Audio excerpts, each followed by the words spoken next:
भारत जैसे देश में जहां हर त्योहार, हर रिश्ता, हर सुबह एक नई उम्मीद लेकर आती है, वहीं कुछ परिवार ऐसे भी हैं जो पूरी उम्मीद खो बैठते हैं। पिछले कुछ सालों में एक के बाद एक ऐसी खबरें सामने आई हैं जिन्होंने पूरे देश को झकझोर कर रख दिया है। सूरत से लेकर पंचकुला और बुराड़ी से लेकर अलीराजपुर तक ये सब सिर्फ नाम नहीं बल्कि उन दर्दनाक कहानियों के ठिकाने हैं जहां जिंदगी ने हार मान ली है। लेकिन सवाल यही है कि आखिर क्यों एक साथ एक ही परिवार के 7, 8 या 11 लोग मौत के गले लगा लेते हैं? क्यों जहर, फांसी और अंधविश्वास ही उनकी जिंदगी का आखिरी पड़ाव बन जाता है? और क्या हम एक समाज के तौर पर इन आवाजों को सुन पाने में नाकाम हो रहे हैं?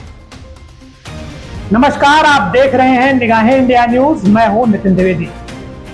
आइए कुछ ऐसे ही मामलों पर नजर डालते हैं जिनसे यह सवाल और भी बड़ा हो जाता है। ताजा मामला हरियाणा के पंचकुला का है, जहां एक कार में एक ही परिवार के 7 शव संदिग्ध अवस्था में मिले हैं। बताया जा रहा है कि देहरादून के रहने वाले मित्तल परिवार ने सामूहिक हत्या कर ली। पति, पत्नी, 3 बच्चे और बुजुर्ग माता पिता सभी ने जहर खा लिया।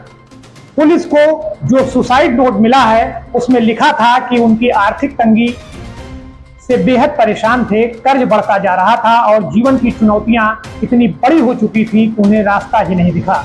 यह परिवार कुछ दिन पहले ही मध्य प्रदेश के बागेश्वर धाम में हनुमंत कथा सुनने गया हुआ था। शायद उन्हें अध्यात्म में सुकून की नई उम्मीद थी, लेकिन सच्चाई इससे बहुत दूर थी। उन्होंने पंचकुला पहुंचकर जहर खाया और कार में ही दम तोड़ दिया। 2 हफ्ते पहले राजधानी दिल्ली के रंगपुरा गांव में एक ऐसी ही दुखद घटना सामने आया था। एक पिता ने अपनी 4 बेटियों के साथ जहर खाकर जान दे दी। पड़ोसियों को जब घर से बदबू आने लगी तब पुलिस को सूचना दी गई। जांच में पता चला कि परिवार लंबे समय से आर्थिक तंगी से जूझ रहा था। पिछले साल 2024 में मध्य प्रदेश के अलीराजपुर जिले में ही ऐसा एक कांड हुआ था, जहां एक ही परिवार के 5 लोग फंदे से लटके मिले थे।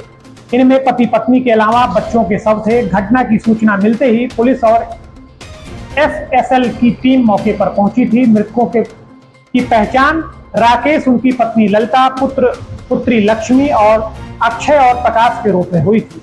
जानकारी के मुताबिक सुबह प्रकाश के चाचा जब प्रकाश के घर पहुंचे तो दरवाजा नहीं खुला। फिर शंका होने पर उन्होंने पुलिस को सूचना दी। मौके पर पहुंची पुलिस ने जब दरवाजा खुलवाया तो 5 के शव फंदे पर लटके मिले। आसपास के लोगों ने बताया कि राकेश पेशे से किसान था। परिवार के मुखिया या किसी सदस्य ने कभी भी किसी परेशानी का जिक्र नहीं किया।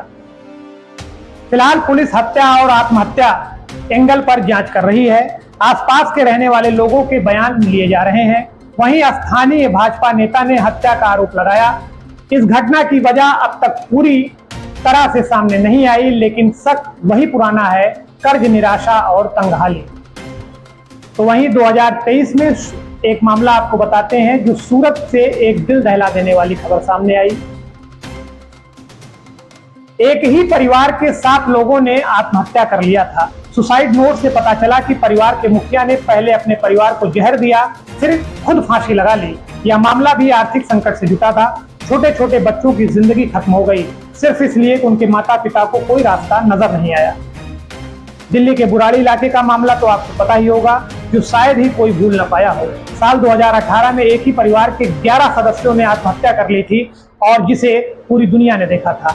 दीवार पर लटके शव, आंखों पर पट्टी और डायरी। यह मामला कुछ ऐसा था जिसने पूरे देश को स्तब्ध कर दिया था।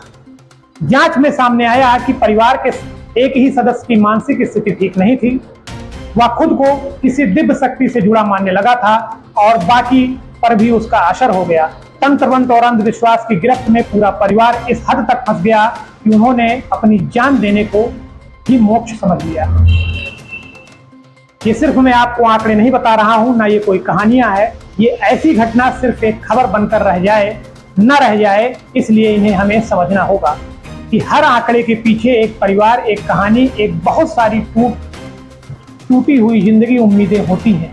हर कोई यह सवाल करता है कि लोग ऐसा कदम क्यों उठाते हैं? तो जवाब है सिस्टम और समाज की चुप्पी, जिसमें मैं कुछ पॉइंट आपको बताता हूं जिसे आप समझने का प्रयास करिए। आर्थिक तंगी से फंसे लोग को बैंक से लोन लेना तो आसान है, लेकिन वसूली के नाम पर की जाने वाली धमकियों से कोई नहीं बच सकता। ये एक बड़ा कारण है। दूसरा अगर कारण की बात करें तो मानसिक तनाव को लेकर हमारे समाज में आज भी शर्म और चुप्पी का माहौल है। और अगर मैं तीसरे कारण की बात करूं तो जो सबसे अहम है, सरकार और प्रशासन की योजनाएं जरूरी हैं, लेकिन जमीन पर उनकी पहुंच अब भी सीमित है।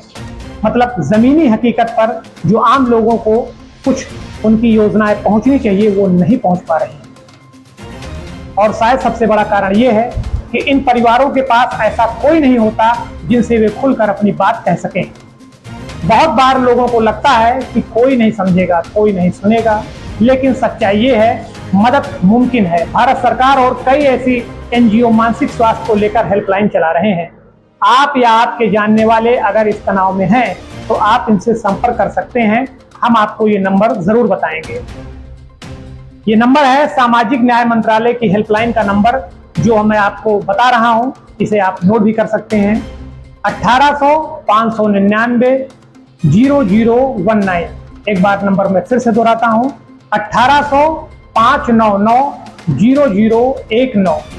इस नंबर पर आप फोन कर मदद ले सकते हैं। वहीं institute of human behaviour and allied sciences का भी नंबर मैं आपको बता देता हूं, 9868-3968-24। और वहीं दूसरा नंबर है 9868-3968-41। इन दोनों नंबर पर आप कॉल करके निःशुल्क बातचीत कर सकते हैं, परामर्श ले सकते हैं। हो सकता है कोई ना कोई रास्ता जरूर निकल आए।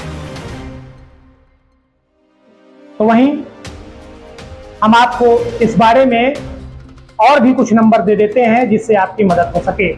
जैसे टेली मानव स्वास्थ्य मंत्रालय का नंबर है 14416, या इनका टोल फ्री नंबर है 1800-891-4416।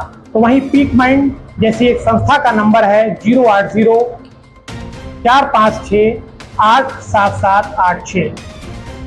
तो वहीं एक अर्पिता आत्महत्या रोकथाम हेल्पलाइन है, जो लोगों को आत्महत्या जैसे लोग करते हैं उन्हें रोकने का, उन्हें समझाने का प्रयास करते हैं। इनका भी नंबर हम आपको बता देते हैं 080-236-3x557। इन तमाम नंबरों पर आप फोन कर मदद ले सकते हैं, जिसमें आपकी कुछ ना कुछ मदद मानसिक रूप से जरूर हो सकती है। अब एक बड़ा सवाल ये है कि क्या करना चाहिए। तो सुनिए, बिना जज किए कभी भी किसी को सुन लेना भी जीवन, मतलब कभी कभी बस किसी को सुन लेना भी जीवन बचा सकता है।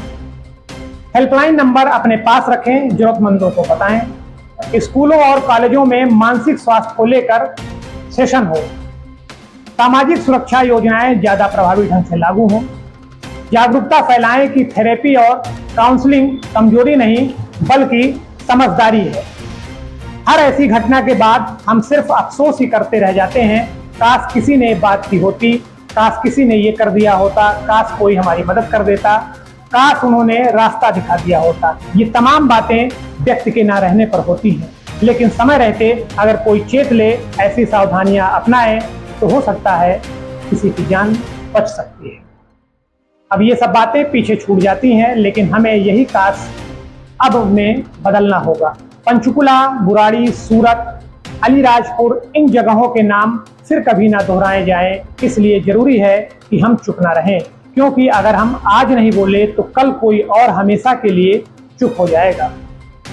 आज का वीडियो यहीं पर खत्म करता हूं। दोस्तों, अगर आपको ये वीडियो पसंद आया हो तो इसे लाइक, शेयर और सब्सक्राइब करना ना भूलें। ऐसे ही लेटेस्ट अपडेट के लिए आप हमारे साथ जुड़े रहिए, देखते रहिए निगाहें इंडिया न्यूज। मिलते हैं अगले वीडियो में, तब तक के लिए जय हिंद, नमस्कार।